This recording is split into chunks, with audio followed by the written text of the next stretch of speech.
রাঙ্গায়া কথা বলবেন না, আর মা বাবাকে তো কষ্ট দেওয়াই যাবে না রে যুবক।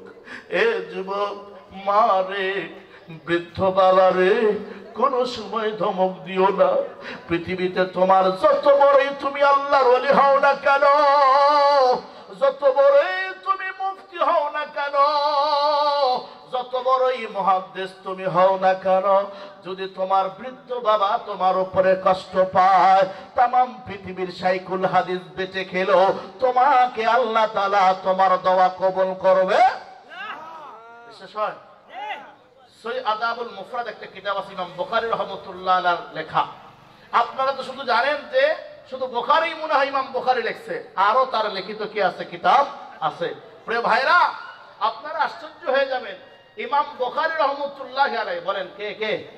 মুহাম্মদ ইবনে ইসমাঈল ইবনে ইব্রাহিম ইবনে মাগীরা ইবনে বারকিসবাল জুফি আল ইয়ামানি, ইমাম বুখারী রাহমাতুল্লাহি আলাইহি, তার ওস্তাদ হলো মাক্কি ইবনে ইব্রাহিম। কি বললাম? মাক্কি ইবনে ইব্রাহিমের ওস্তাদ আমাদের ইমামে আযম আবু হানিফা রাহমাতুল্লাহ আলাইহি। আল্লাহু আকবার বলেন। ইমামে আযম আবু হানিফা 150 হিজরিতে ইন্তেকাল করছে কুফা নগরীতে। মাক্কি ইবনে ইব্রাহিম বলখে থেকে 140 হিজরিতে কুফাতে আসছে। ইমামে আযম আবু হানিফা মৃত্যুর 10 বছর পর্যন্ত তার খেদমত করেছে। আল্লাহু আকবার বলেন। প্রিয় ভাইরা, তো মুরব্বী মানুষকে ভালোবাসিও। তো ওই ইমাম বুখারীর আরেকটা কিতাব আদাবুল মুফরাদ, এই কিতাবের আমার দিক থেকে 4 নম্বর হাদিস। কয় নম্বর? একটা অপ্রাসঙ্গিক বললাম আর কি। 4 নম্বর একটা হাদিস, রাসূল কারীম সাল্লাল্লাহু আলাইহি ওয়াসাল্লাম বলেন, ফাইন আকযাবা আহাদাহুমা, যদি কেউ মা বাবার মধ্যে কোন একজনকে কষ্ট দেয়, কি দেয়? রাগ দেয়, রাগান্বিত করে। কি করে? রাগান্বিত করে দেয়, মানে যার কারণে মা বাবা রেগে গেছে। খুব খেয়াল করেন, কয় লাম ইয়ারদাল্লাহু আনহু হাত্তা ইয়ারদা আনহু, যতক্ষণ পর্যন্ত মা বাবা তার উপরে খুশি না হবে ততক্ষণ পর্যন্ত আল্লাহ তার উপরে খুশি হবে না। কিলা ইয়া রাসূলুল্লাহ সাল্লাল্লাহু আলাইহি ওয়াসাল্লাম, সাহাবায়ে কেরাম জিজ্ঞাসা করলো, নবী গো, ওয়াইন যালামাহু, খুব খেয়াল করেন নবীজি, যদি মা বাবা জুলুম করে, কি করে? মা বাবা যদি অত্যাচার করে, তখন যদি আমি মা বাবাকে ধমক দেই?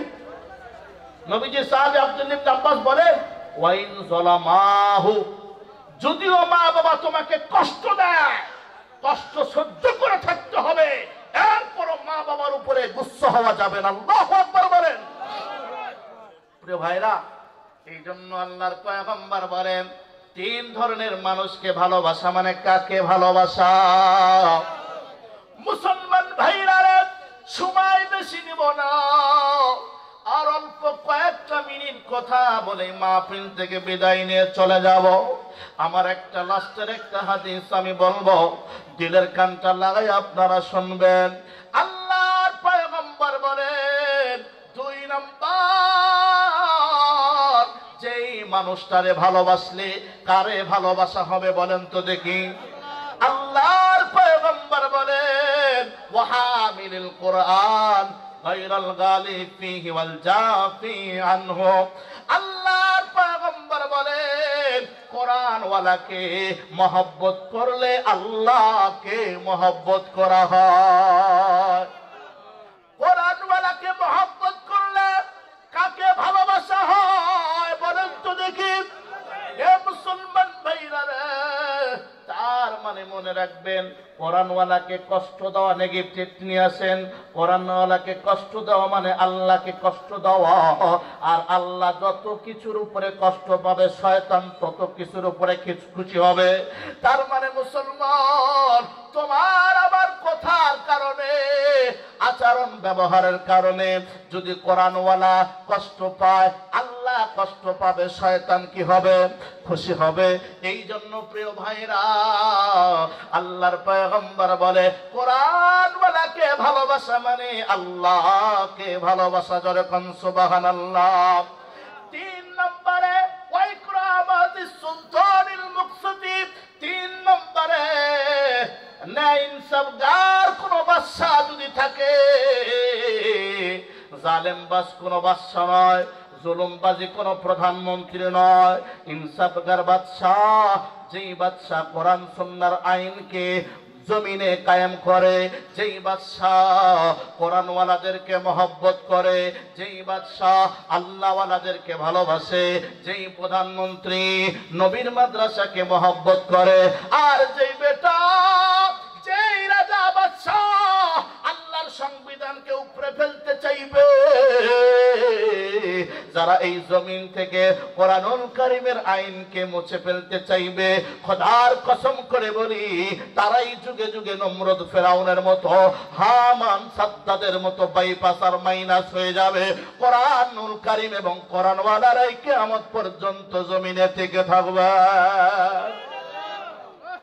মুসলমান ভাইরা, 7 নম্বরে ফজিলত টনক নড়ে যাবে। আল্লাহর পয়গম্বর বলেন, সহিহ মুসলিমের বর্ণনা 1910 নম্বর হাদিস, তার মানে 1910, আল্লাহর পয়গম্বরের সাহাবী আবু উমামাহ আল বাহিলি রাদিয়াল্লাহু তাআলা আনহু, যেই সাহাবীটা 86 হিজরিতে ইন্তিকাল করেছেন, এই আবু উমামাহ আল বাহিলি বলেন, সামি'তু রাসূলুল্লাহ সাল্লাল্লাহু আলাইহি ওয়াসাল্লাম, আমি আল্লাহর পয়গম্বর থেকে বলতে শুনেছি, ইয়াকুলু, আল্লাহর পয়গম্বর বলে, ইকরাউল কুরআন,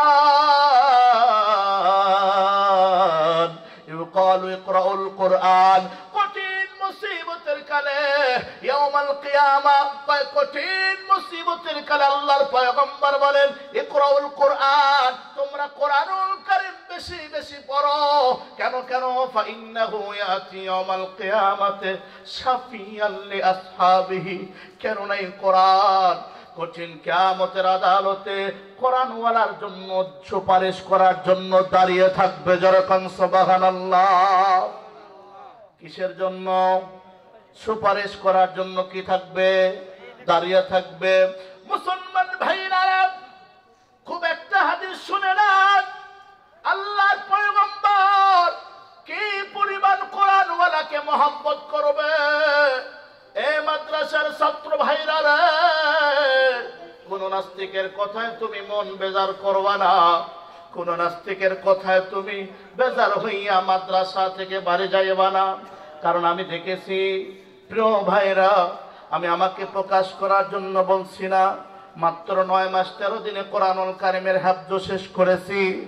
ও মুসলমান ভাইরা, যেই ছোট্ট কালে যেই মুহূর্তে হাফখানা থেকে বাড়িতে আসতাম, কত মানুষ ছিল চিৎকারি করে বলতো, এই বিদ্যা পড়ে কি হবে? ভিক্ষা করে খাওয়া লাগবে। এই বিদ্যা পড়ে কি হবে? আজান দিয়ে খাওয়া লাগবে। এ মুসলমান, ছোট মানুষ বুঝতাম না, চোখ দিয়ে পানি ধা ধা করে পড়ে যাই। জরুর দুঃখী মা ডাক দিয়ে বলতো, বেটা রে, ক্লাস প্রাইমারিতে বৃত্তি পরীক্ষায় থানা ফার্স্ট হওয়ার ছাত্র তুই, সিংড়া থানায় 1 নম্বর থানা পর্যায়ে মেধাবী ছাত্র, আমি তোরে ওখান থেকে লইয়া নবীর মাদ্রাসায় দিয়েছি। কেন জানো? তোরে এমন একটা বিদ্যা বিধান করে দিলাম, আর দিতেছি যেই বিদ্যা তোরে দুনিয়া তো লাখপতি বানাবে, আখিরাত তো জান্নাতের মালিক বানায় দিবে। এ মুসলমান, ওই সময় চোখ দিয়ে পানি টস টস করে পড়তো। ওই সময় তো ঢুলিয়া ঢুলিয়া শুধু কোরআনুল কারীমের তেলাওয়াত করেছি, হাদিস তো তখন পড়ার সৌভাগ্য হয় নাই। যখন হাদিসগুলো পড়েছি, এখন বলে আল্লাহ, সারা জীবনের আমলগুলো আমার জনম দুঃখী মার আমল নামে দিয়ে দাও। এ ভাই, প্রিয় ভাইরা রে, বাস্তব কথা বলতেছি। এখন যে হাদিসটা পড়ব, আমার মা ছোট্ট কালে সেই হাদিসের বাণীটা আমারে বলে দিয়েছিল। মুসলমান ভাইরা রে, ওলামায়ে কেরাম আছে, মুসনাদ আহমদ, ইমাম আহমদ বিন হাম্বল রাহমাতুল্লাহ আলাইহির লেখা একটা কিতাব। এই কিতাবের 22,950 নম্বর হাদিস। আল্লাহর পয়গম্বরের সাহাবী, আমার দিক তাকান, বুরাইদা ইবনুল হুসাইবিল আসলামী রাদিয়াল্লাহু তাআলা আনহু বলেন, কুনতু ইনদান নবী সাল্লাল্লাহু আলাইহি ওয়াসাল্লাম ও এলাকার মা বোনেরা, পর্দার আড়ালে যে সকল মা বোনেরা আছেন গো, আমাদের মার মতো, আল্লামা মামুনুল হক সাহেবের মার মতো, আল্লাহ মাহমুদ সুবি সাহেব রহমতুল্লাহ আলাইহির মার মতো মা, তোমাদের কপালটা বড় ধন্য হয়ে যাবে। কোন মায়ের উদর থেকে এরকম ভাবে হাফেজ কোরআনের জন্ম নিল? এ বাবা, এ ভাইরা, দেখো দেখো আল্লাহর পয়গম্বরের সাহাবী কি বলেন, কুনতু ইনদান নবী সাল্লাল্লাহু আলাইহি ওয়াসাল্লাম ফাসামি'তুহু, আল্লাহর পয়গম্বর বলেন, আল্লাহর পয়গম্বরের সাহাবী বলেন, আমি নবীজির কাছে বসেছিলাম, ইনদান নবী ফাসামি'তুহু, আমি নবীকে বলতেছিলাম, ইয়াকুলু, আল্লাহর পয়গম্বর কি বলেন জানেন? ইন্নাল কুরআন ইয়ালকা সাহিবাহু ইয়াউমাল কিয়ামাহ হিনা ইয়ানশাক্কা আনহু কবরুহু, আল্লাহর পয়গম্বর বলেন, কোরআনুল কারীম যখন যেই মুহূর্তে সিংহায় ফুৎকার দেওয়া হবে, মানুষ যেই মুহূর্তে কবর থেকে ওঠা শুরু করবে, আল্লাহর পয়গম্বর বলেন, কবর যখন ফাঁক হইয়া কবর থেকে মানুষ যখন বের হবে, তখন কোরআনুল কারীম ওই কবরওয়ালার পাশে দাঁড়িয়ে যাবে। আল্লাহর পয়গম্বর বলেন, দেখেন দেখেন, কবর ভাগ হয়ে যাবে, কবরের মাটিগুলো ফেটে যাবে, কোরআন দেখা করবে। কার রাজুল সাহেবে, মানুষ যেরকম না খাওয়ার কারণে কালার চেঞ্জ হয়ে যায়।